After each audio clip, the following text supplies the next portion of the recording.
Now, it's a tight jobs market in the United States, especially for newcomers trying to find their way in. With half of last year's graduates still unemployed, the class of 2011 also appears to be facing a grim future. And with the heavy burden of thousands of dollars of student loans and no jobs to pay them off with, they're entering a vicious circle. Marina Portnaya has this story.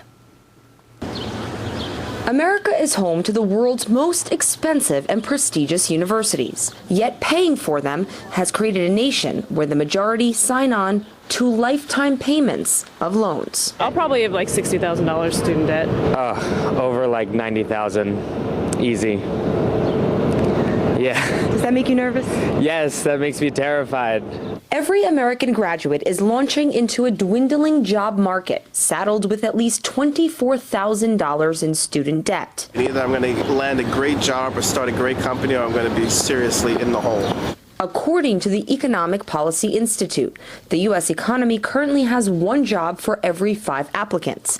Meanwhile, business for bankruptcy attorney Gennady Litvin is surging. Half of his clients are unemployed degree holders, drowning in debt. Anyone going to college essentially is gambling.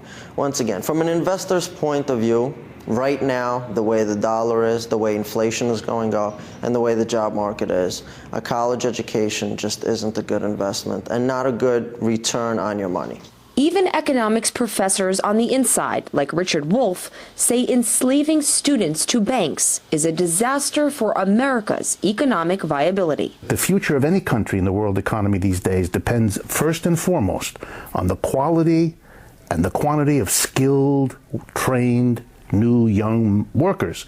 And the major institutions that produce that are the colleges and universities. You're pricing them out of being able to do that. Today, a diploma no longer serves as a guaranteed passport to prosperity for Americans. In the meantime, the number of foreigners studying at U.S. colleges and universities has reached record highs. According to the latest statistics, nearly 700,000 international students have flown in from all over the world to study in America. And the majority are transplanting from America's economic competitor. According to the Institute of International Education, Chinese students studying in the States surged 30% in 2009. Most foreign families reportedly bypass financial aid and pay full tuition. Since 1978, the cost of U.S. colleges and universities has reportedly increased more than 900%, while household income rose just 150%. What you're seeing is American universities, particularly at the elite, are happier to have foreigners who tend to pay their own way because they come from the very tops of those societies, and they will forego the Americans who can't afford it much anyway. According to the Pew Research Center, 57% of Americans say college is not worth the price. But with a widening workforce of untrained and uneducated, many wonder what the U.S. economy will eventually be worth. Marina Portnaya, RT, New York. Now for some bad news. The economic event that really turns life upside down in recent years has not been recession, but inflation. Only a fairly small percentage get unemployed in a downturn. Only a much smaller percentage have their homes foreclosed upon. But when serious inflation hits, it hits almost everyone.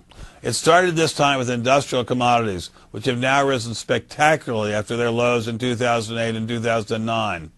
The rise has largely been fed by demand from the Far East. This is the proverbial butterfly's wings that start a typhoon. Then came agricultural commodities, again pulled up by demand from China. Now we're getting serious crop shortfalls in China. U.S. crop forecasts are also disappointing, and there are huge crop problems in Australia, South America, and Russia. Corn, wheat, rice, and other foodstuff prices are just going wild. And as we all know, gold and silver have had an amazing rise, although a recent pullback. But most important of all, the Fed is just shoving money out the door as fast as it can, creating piles of cash in banks.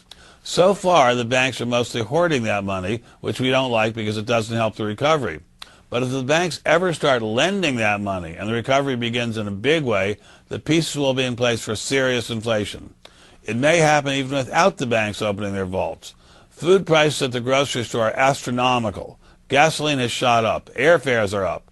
We used to think we could not have high unemployment and high inflation at the same time. The experience of the late 70s and early 80s showed that's not the case. It even has a name, stagflation. This causes political and economic stress. Rising prices were major causes of the recent unrest in Egypt. Now it sure looks as if it's going to get worse, and it could be serious here too. I'm not predicting it in a big way here. I'm just saying the tea leaves are ominous, and if it comes, it won't be pretty. Once it starts, inflation is incredibly painful to stop without stopping the recovery too. I told you it was bad news. Do you have any food reserves in your home right now? How long could you provide food for your family if the food supply was cut off? A month? A week? 3 days? Wouldn't you feel better if you had the necessary reserves? Have you ever noticed that the more advanced we get, the less prepared we are? Many things that defined life only 100 years ago are so convenient today that we don't really think about what would happen if that convenience were gone.